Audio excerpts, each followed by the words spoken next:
Some of you have definitely seen other galaxies with your own eyes, even without any optical aid. If you live in the southern hemisphere, you may have seen the large and small Magellanic Clouds. Most of you, however, probably live in the northern hemisphere. Even there, under the right conditions, beneath a truly dark sky, and with excellent atmospheric clarity, you can make out the bright core of the Andromeda Galaxy with the naked eye. And with even a small pair of binoculars, you can see it quite easily. And if you use a telescope, however, you'll be able to see many more galaxies. And do you know what they all have in common? They are ancient, very ancient. And not because they're so far away that we're seeing them as they were in the distant past. That applies to nearby galaxies as well. In general, the age of a galaxy isn't a straightforward concept, given its potentially complex evolutionary history. But if we look at the ages of the stars within these galaxies, then both the Andromeda Galaxy and the Magellanic Clouds, as well as our own Milky Way, contain stars that are almost as old as the universe itself. For example, you can find estimates suggesting that the age of our galaxy is 13.6 billion years, making it only 200 million years younger than the universe itself. This suggests that it began forming almost immediately after the first stars started to appear. And wherever we look, we almost always find galaxies of a comparable age. We basically see exclusively old galaxies throughout the universe. It would seem as though shortly after the universe began, all galaxies formed very quickly and then stopped forming, which might seem rather strange. New stars, the very stars that galaxies are made of, continue to form. Star clusters also continue to form. One such young cluster is something you have almost certainly seen with your own eyes. I'm of course talking about the open cluster M45, better known as the Pleiades. It's a Little Dipper, which many people mistake for the Little Dipper constellation. The Pleiades are only about 100 million years old. So, if new components of galaxies keep forming, why don't new galaxies themselves form? Well, it depends on how you look at it. If we consider a scenario where two old galaxies merge and a new one appears, then yes, galaxies can certainly form that way. That's not what I'm talking about, of course. I'm not referring to the products of mergers, but to galaxies that are fundamentally new. There wasn't a galaxy and then, boom, it appeared. And here things aren't quite so simple, because even the question of what we should call a galaxy isn't necessarily clear-cut, and I'll explain what I mean. To figure this out, we'll talk about the existing theories of galaxy formation, what happened in the early universe, why we basically don't see new galaxies forming, and whether there are any traces of new galaxy formation left in the modern universe, and much more. I'm Andrzej, and this is Cosmos Elementary. Why do we even think that all the galaxies around us are ancient? We do, well, more accurately, astronomers do, because they have estimated their ages. But determining the age of a cosmic object is no easy task. I've already talked before about how we know the ages of our Sun and solar system, different stars, and even the universe itself. When it comes to the age of stars, we can determine the age of our Sun with very high precision, because we have direct access to material from our solar system. We can study it in laboratories and use various dating methods. Some stars, in principle, cannot be old, because, for example, massive blue stars live for only a few million years. But stars come in different types, and to determine their ages, we use models of stellar evolution. Stars are relatively simple objects, and their lifetimes largely depend on their mass and composition. So, stars that are similar in their properties will follow very similar evolutionary paths. At the same time, we observe an enormous number of stars. We measure their composition and mass, plot them on the Hertzsprung-Russell diagram, and can use this information to estimate their ages. If you're interested in a more detailed explanation of how this works, I'll leave links in the description to the videos where I talked about it. But a galaxy is not a single object. It is a system consisting of an enormous number of objects. So how do we determine the age of a system? For the solar system, This can be done because the Sun, planets, and all the other objects formed practically at the same time, well, on the timescale of the universe. The same can be said, for example, about small open star clusters, where all the stars formed almost simultaneously as a part of a single star formation event. And even some large globular clusters. A galaxy, however, is a much larger and more complex system. Determining the exact age of a galaxy is quite difficult, but we can at least estimate it approximately by studying the galaxy's stellar population. If a large number of stars are ancient and chemically primitive, then the galaxy itself is ancient as well.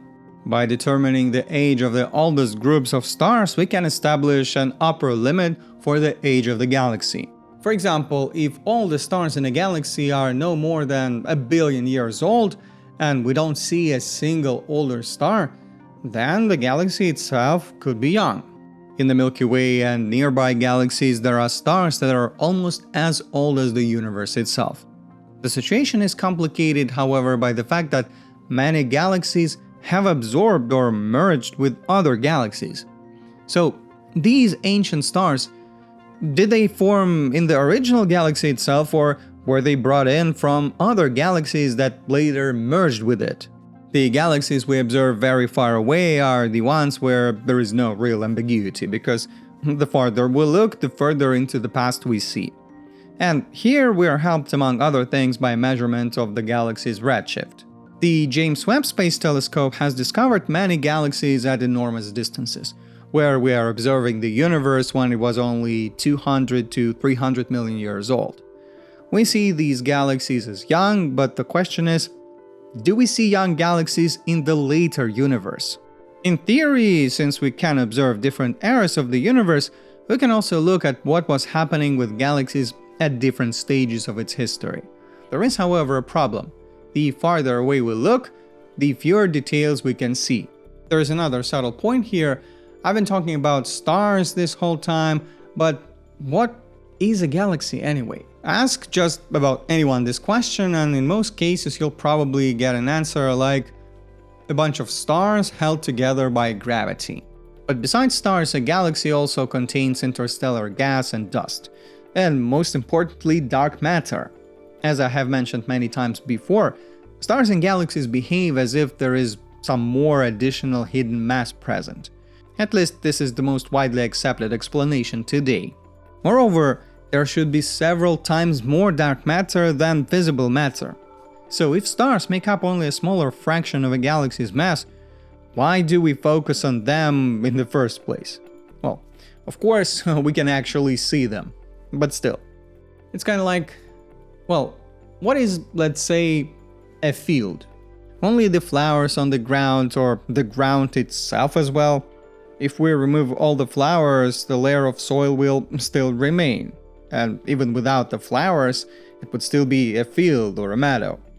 The flowers could have appeared much later than the soil.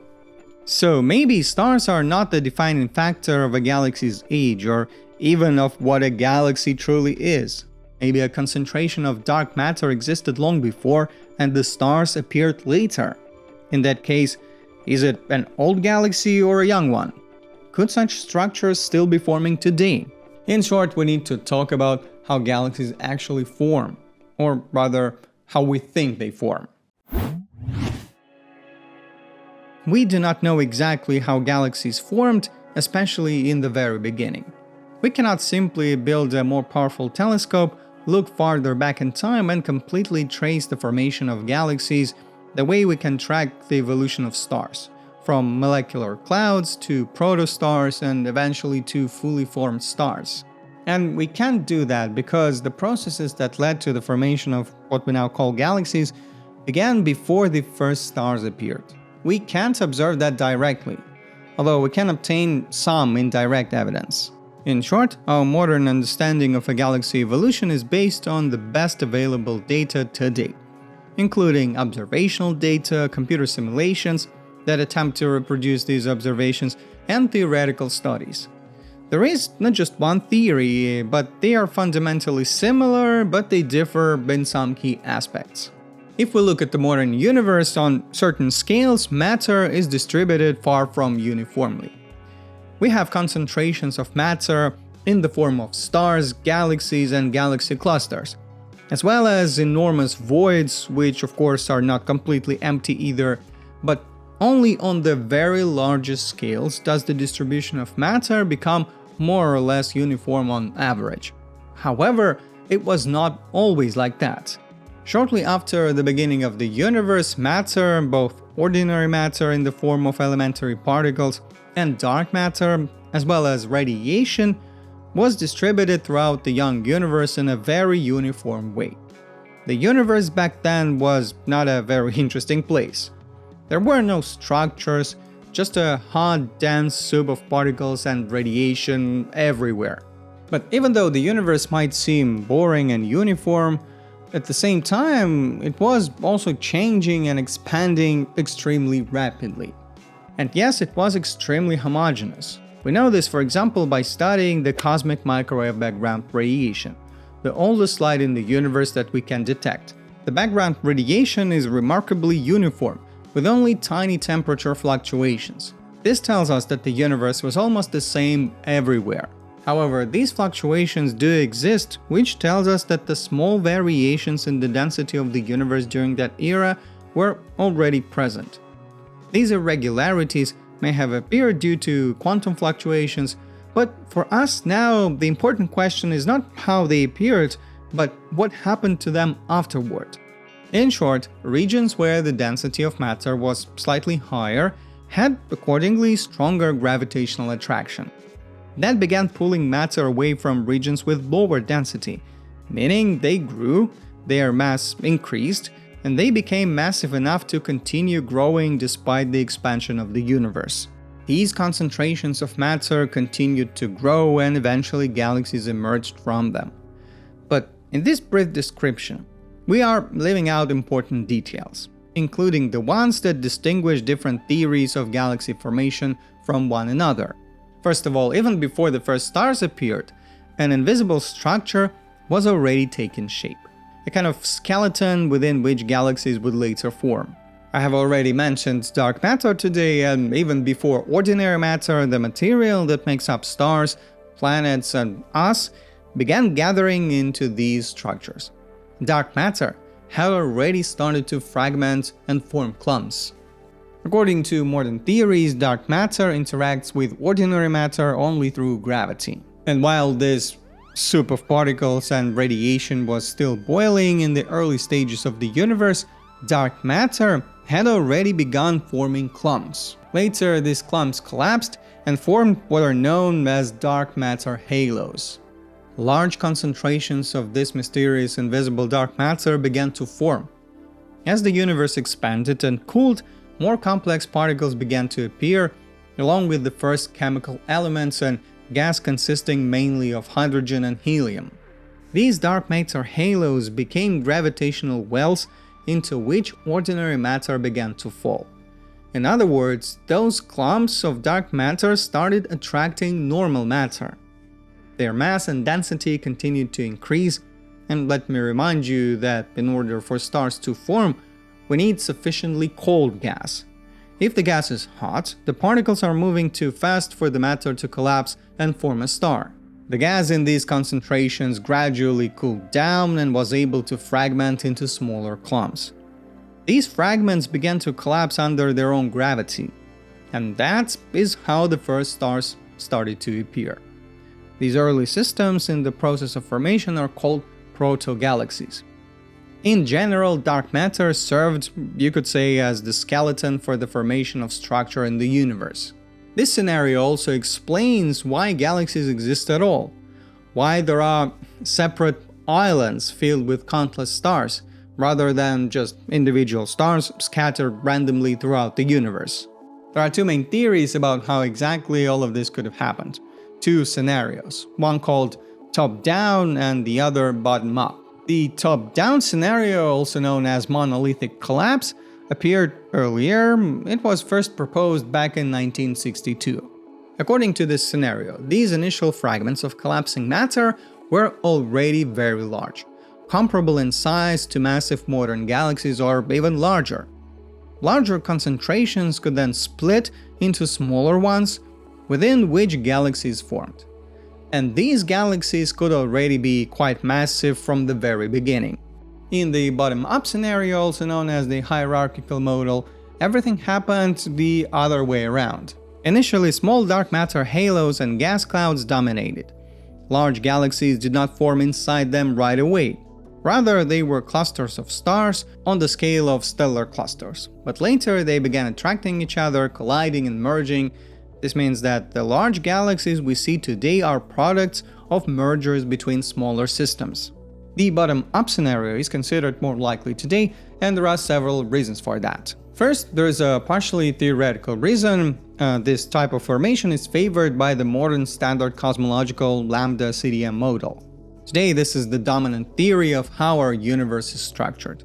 And let me remind you that the CDM in the name of the model stands for cold dark matter.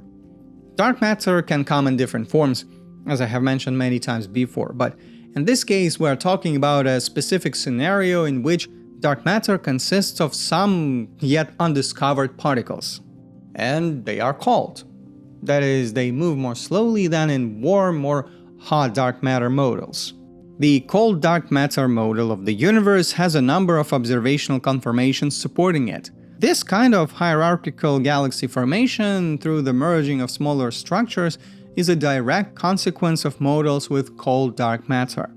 Computer simulations that attempt to reproduce the evolution of galaxies and the large-scale structure of the universe using cold dark matter and the bottom-up formation scenario does a good job of reproducing what we observe today. The properties of galaxies, the structure of galaxy clusters, and even large-scale structures. Furthermore, we can look deep into the universe, into the earliest epochs, using telescopes. We see that galaxies there were generally smaller in size than modern galaxies. They did not all appear as massive galaxies right from the beginning. The key element of the bottom-up formation scenario is the merging of galaxies. We see these mergers happening throughout the universe, and they are an important part of the evolution of cosmic structure. Galaxies contain stars from different populations and with different properties. We see that galaxies in clusters are not simply standing still, but also have motions beyond the expansion of the universe. They can move toward one another, and we have directly observed galaxies colliding and merging in photographs many times. The large-scale structure of the universe consisting of galaxy clusters, superclusters, and cosmic filaments also fits well with the hierarchical galaxy formation scenario. There are, however, some problems. For example, the James Webb Space Telescope has been finding galaxies in the early universe that challenge our understanding of the cosmos. The point is that these galaxies are far too large for the time period in which we observe them, according to the bottom-up hierarchical formation scenario. In this scenario, they theoretically should not have had enough time to form. The other thing is that there are not many such galaxies. Another possibility is that when the initial fragmentation of matter took place, it did not produce only small fragments. It is quite possible that fragmentation occurred on all scales. It is just that smaller concentrations of matter collapsed faster, and the first building blocks appeared earlier, merging together and giving rise to protogalaxies. But eventually, larger fragments also collapsed later on. So it is possible that, to some extent, both scenarios played a role, both the bottom-up and the top-down. And it is worth emphasizing once again, all of this represents only our best ideas today about how galaxies may have formed. It is entirely possible that in the future, new information will appear that will change our understanding, perhaps only slightly or maybe even in a major way. But what does all of this tell us about new galaxies? The answer to the question of whether new galaxies are forming today depends on what exactly we mean by new galaxies, what we consider a galaxy, and what moment we consider its birth. We've already established that according to modern theories, the beginning can be considered the formation of dark matter halos. At the same time, these halos did not disappear. Today, they remain an important, though not directly visible, component of galaxy structure. And they are where most of the mass is actually concentrated. If we start counting from the moment these halos appeared, And all of them, this invisible structure, formed during the very early universe. And new halos should no longer be forming. Existing ones can merge with each other, but completely new halos should not appear. Moreover, after 13.8 billion years of cosmic expansion, the average density of mass and energy in the universe has decreased. And it will continue to decrease. Because, as far as we know, the expansion of the universe is not going to stop. So, from this perspective, new galaxies are no longer forming. The era when the seeds of galaxies appeared has long passed. And the universe today is already a very different place. But still, most people probably wouldn't want to call a concentration of invisible mass without any stars a galaxy. If we consider the moment when the galaxy's luminous component appears to be its birth, then the situation is slightly different, although not radically different. Stars themselves are still forming in the universe, but they are doing it so less and less frequently. Whether new stars are forming in a particular galaxy can be tracked, for example, by the presence of young blue stars, whose lifetimes are very short. The more massive the stars are, the less frequently they appear, but in general, if there are enough of them for us to detect, either by directly observing them in these galaxies or throughout their spectral signatures in the combined light of distant galaxies where we can no longer resolve individual stars, it means that star formation is still taking place. And the deeper we look into the past, the more active star formation was in these galaxies. For example, these graphs show the rate of star formation in the universe. And it is clear that the older the universe becomes, the fewer new stars it produces. The material from which new stars can form is not infinite, and the universe is expanding. There are also mechanisms within galaxies that can suppress the formation of new stars, such as the activity of supermassive black holes and powerful galactic winds that effectively blow away the cold gas from which new stars could form. And yet, at the moment, if we look not at individual dead galaxies where new stars no longer form, and in the universe there is still plenty of matter from which many stars can form. Today it is believed that a significant fraction of ordinary baryonic matter is not actually located inside galaxies, but instead exists in intergalactic space. It may account for as much as 50% of all ordinary matter. So in principle there is enough matter available for new galaxies to form. However, the material located in intergalactic space is unlikely to become new galaxies. The density of matter there is simply too low for it to gather into clumps under the influence of gravity. In addition, the gas is not cold, but rather warm and hot, which makes the gravitational collapse even more difficult. And yet, considering the uneven distribution of matter in the universe on certain scales, the existence of both galaxy clusters and voids, enormous empty regions where stars and galaxies are much less abundant, and the fact that there is still material available for forming new stars, we can imagine a situation where there is still some regions of the universe containing a dark matter halo with a cloud of gas inside it, where star formation has not yet begun or has only started very recently. Well, there's nothing stopping us from imagining something like that at least, but it sounds like something that could be tested. To answer this, we need to look for whether young galaxies exist in the modern universe, or, in other words, relatively nearby galaxies that are still young, in which we wouldn't find any old stars at all, or perhaps that are even protogalaxies somewhere nearby. As I mentioned at the beginning, our galaxy and the known neighboring galaxies of the local group are ancient. And I'll say that potential young galaxies are not easy to find. In 2004, the Hubble Space Telescope obtained images of the galaxy I Zwicky 18. At that time, press releases described it as possibly the youngest known galaxy. And young not in the sense as distant galaxies that we observe in their youth, but which are now already more than 13 billion years old because of the great distance. No, this galaxy is only about 59 million light years away from us. Considering the age of the universe, this is a very recent period in cosmic history. It is a dwarf irregular galaxy, and the youngest stars in it are only about 4 million years old. What was especially interesting at the time was that astronomers could not find a single star in this galaxy older than 500 million years. That would indeed make it a genuinely young galaxy. However, 3 years later, using the same Hubble Space Telescope, scientists did find much older stars in this galaxy. They were simply much fainter and it required longer observations to detect them. And considering these new findings, it turned out that the age of the galaxy could be as much as 10 billion years. Which means that the galaxy could have formed during the same period when most of other galaxies were forming. But this is not the only example. In 2020, scientists used the powerful Subaru telescope to survey the sky and, among thousands of galaxies, found 27 candidates for young galaxies.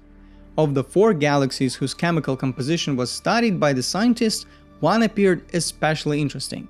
It was the galaxy HSC J1631 plus 4426. The galaxy's integrated spectrum turned out to be extremely chemically primitive. Heavier chemical elements are produced in the interiors of stars and through star-related processes, so the more heavy elements the galaxy has, the older it is.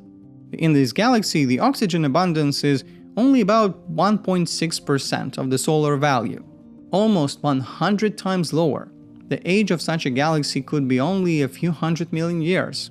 It is located farther away, at a distance of 430 million light-years from us, but this is still a relatively recent period as well. However, this galaxy is extremely small, with a total mass of only about 800,000 solar masses. This makes it closer in scale to a star cluster than to a typical galaxy. Could there have been an error in estimating its age, as happened with the previous galaxy? It is possible, but I haven't seen any data that contradicts the author's conclusions. In general, if young galaxies do exist nearby, they are extremely difficult to find. We know of very few examples, and the ones we do know about are very small galaxies. As for protogalaxies that are still in the process of forming, we don't see them in the nearby regions of the universe at all. Only in the very distant universe, billions of light years away, when the phase of active galaxy formation was not yet over. It is likely that some galaxies, in the usual sense of the word, did continue to form relatively recently. However, this appears to be a very rare phenomenon. The formation of galaxies on large scales was a distinct phase in the evolution of the universe, and for billions of years afterward, they continued to collide and merge with one another. The large-scale structure of the universe is still evolving today, but the processes that took place in the early universe and led to the formation of most galaxies have already come to an end. And in the future, the universe will continue to expand, causing the average density of matter to decrease even further. The remaining material that has not yet become stars will gradually be used up. There will be fewer and fewer opportunities for matter to collapse, and eventually, not only galaxies, but also stars will stop forming. Even the formation of larger galaxies through collisions and mergers will become increasingly rare, because eventually the expansion of the universe will begin to dominate over the gravitational attraction between galaxies on smaller and smaller scales. At some point, every galaxy will become completely isolated, and they will truly live up to their old name, island universes. Fully new galaxies are no longer forming, or are forming only in extremely rare cases, because the universe is aging. And at least in the form in which we know it today, the universe will one day come to an end. And if our current theories of the evolution of the universe are correct, then one day there will be no young galaxies left. In fact, there will be no galaxies at all, just as there will be no stars and no planets. Thanks for watching. Links to all of the sources are, as always, down below in the description. And if you enjoyed the video, leave a like, comment, and subscribe for more videos in future. Bye.